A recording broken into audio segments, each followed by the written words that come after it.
দূর আর ভিডিওই করতাম না বেড়া। কে কি হইছে? আরে আমরা ভিডিও করলেই দোষ, আমরা ভিডিও করলে আইডি ব্যান হয়ে যায়, ওরা ভিডিও করলে আইডি ব্যান হয়ে যায় না, ওরাই করুক আমরা। তো গাইস, প্রথমে যার ভিডিওটা দেখলেন তাকে তো অবশ্যই অলরেডি আপনারা অনেকেই চেনেন, ইনি হচ্ছেন লুচ্চা হুজুর। তো এখন অনেকেই বলতে পারেন যে একজন হুজুরকে নিয়ে আপনি এই ধরনের মন্তব্য করতে পারেন না, কেননা একটা হুজুর কিভাবে লুচ্চা হয়। আসলে লুচ্চা হওয়ার কারণ হচ্ছে সে একজন টিকটকার। তো এখন অনেকেই বলতে পারেন যে টিকটকাররা কি আসলে লুচ্চ? তাহলে তো সাধারণ মানুষও টিকটক করে, তবে কি তারাই লুচ্চ? আসলে না, বিষয়টা এমন না। বিষয়টা যেমন সেটা একটু পরে বোঝাচ্ছি। তো চলো ইন্ট্রোর পরে ভিডিওটা শুরু করা যাক। Logics roaster. Let's go. So hey guys, আসসালামু আলাইকুম, it's me my man, welcome to my YouTube channel. তো কেমন আছো তোমরা? বরাবরের মতো নতুন একটা রোস্টিং ভিডিও নিয়ে হাজির হয়ে গেলাম আবারও। তো আজকে ভিডিও টাইটেল এবং থাম্বনেল থেকে অলরেডি বুঝে গেছো আজকে ভিডিওটা কি নিয়ে হতে যাচ্ছে। তো ইন্ট্রো দিয়ে আর বেশি সময় লেট করবো না, চলো গুরু এবার করি খেলা শুরু। Let start. তো গাইজ, আজকের ভিডিওতে যে ভাবিকে রোস্ট করবো সে ভাবি হচ্ছে একজন হুজুর। তো আপনারা যদি সেই ভাবিকে চিনে না থাকেন তো সমস্যা নেই, আমি স্ক্রিনে ভাবির পিক দিচ্ছি। তো গাইজ, এই হচ্ছে সেই ভাবি, একে আপনারা সবাই ভন্ড হুজুর নামে চেনেন। আসলে এ হচ্ছে একজন টিকটকার। সে টিকটকে বিভিন্ন ধরনের ভিডিও করে টিকটকে ব্যাকগ্রাউন্ডে মিউজিক লাগায়। তো এখন অনেকে বলতে পারেন যে টিকটকে ব্যাকগ্রাউন্ডে মিউজিক লাগায়, সেটা তো ভালো কথা। তো ভাই কি মিউজিক লাগায় সেটা তো আগে দেখতে হবে, তারপর তো নাই কথা বলতে হবে। তো চলেন ভিডিওটা দেখেন, তারপর কথা বলেন। আমি সবসময় ওমর ভাই পক্ষ নিয়ে কথা বলি, এইটা নতুন না। আর তোমরা যারা ভাবতেছো আমি সমালোচনা করি, আরে ভাই সমালোচনা কি ওইটাই তোমরা বুঝো না।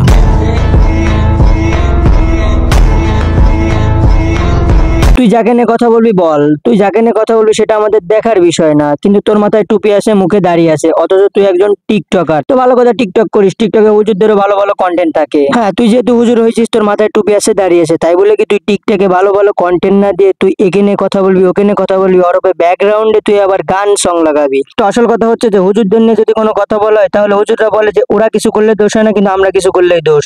কিন্তু আসলে তোরা দোষের কাজই করিস। তো তুই একজন টুপি পরা দাঁড়িয়ে হুজুর, তো আমি অন্য হুজুরের ভিডিও দেখাচ্ছি, দেখ তো এদের ভিডিওগুলো কেমন আর তোর ভিডিওগুলো কেমন। সবচেয়ে গুরুত্বপূর্ণ বিষয়টা হচ্ছেই যখন কোনো মেয়ের মন খারাপ হয় যে কেন এটা হয়ে গেল, কেন আমার পিরিয়ডটা এখন আসলো, এই যে মনের একটা কষ্ট ফিলিংস, এটাও তার জন্য সওয়াবের কারণ হচ্ছে কি, বান্দা যখন কোনো ইবাদত করতে না পেরে কষ্ট পায় যে কেন করতে পারলাম না, কেন জিকিরটা করতে পারলাম না, কেন আমি নামাজটা পড়তে পারলাম না, কেন তাহাজ্জুদ পড়তে পারলাম না, এই আফসোসটা, তার যে এই যে রিগ্রেটটা, তার যে কষ্ট ভেতরে, এই কষ্টের দ্বারা সে ইবাদত করলে যে সওয়াব পেত আগে।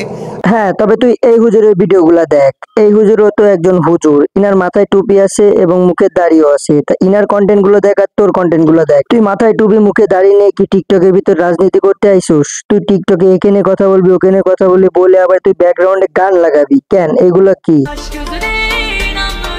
আমরা কাউরে নিয়ে সমালোচনা করি নাই, ওরাই আরো আমগরু নিয়ে সমালোচনা করতেছে। কেন তোদের নিয়ে সমালোচনা করবে না? তোরা মাথায় টুপি মুখে দাঁড়িয়ে রেখে বন্ডামি করবি, ইসলামকে নিয়ে ব্যবসা করতে আইছিস টিকটকে, শালার বোকাচোদা মার্কা কন্টেন্ট ক্রিয়েটর। আসলে তোদের মতো হুজুরের অনেক ধরনের কন্টেন্ট আছে, সেটা তোরা টিকটক, ফেসবুক, ইউটিউব যে কোনো জায়গায় দিতে পারবি। তোরা ইসলামের দাওয়াত দিতে পারিস কেন? মুখে দাড়ি মাথায় টুপি পরে এই ধরনের দাওয়াত কি তোদের মাথায় আসে না? তোরা কিভাবে কাকে নিয়ে সমালোচনা করবি, কার কার সাথে কার কন্ট্রোভার্সি সৃষ্টি করবি, এগুলোই তোদের কাজ। মাঝে ওমর অন ফায়ার এবং কাবির ফয়সালের যে কন্ট্রোভার্সিটা সৃষ্টি হয়েছিল তার মধ্যেও তোরা কথা বলিস কেন? তোরা এগুলা কথা বলবি কেন? তোদের মাথায় টুপি মুখে দাড়ি, তোরা ইসলামের দাওয়াত দিবি, তোরা কি কার কি পাশায় কি লাগলো না লাগলো এগুলো নিয়ে তোরা সমালোচনা করিস কেন? তোদের এই স্বভাবটা কেন? আবার তোদের মতো হুজুরদের নিয়ে যদি কিছু বলতে চায় রোস্টাররা, তাহলে রোস্টারকে দোষ। আসলে তোদের রোস্ট করা যাবে না, তোদের বলতে হবে কাবির ফয়সাল একটা ডায়লগ দিয়েছিল না যে তোদের কাকরাল মসজিদের 4 নম্বর ল্যাম্প পোস্টে চুলায় মারতে হবে, এইগুলাই করতে হবে। তোদের শুধু মারা না, তোদের লুঙ্গি খুলে আকাশে উড়াতে হবে তোদের।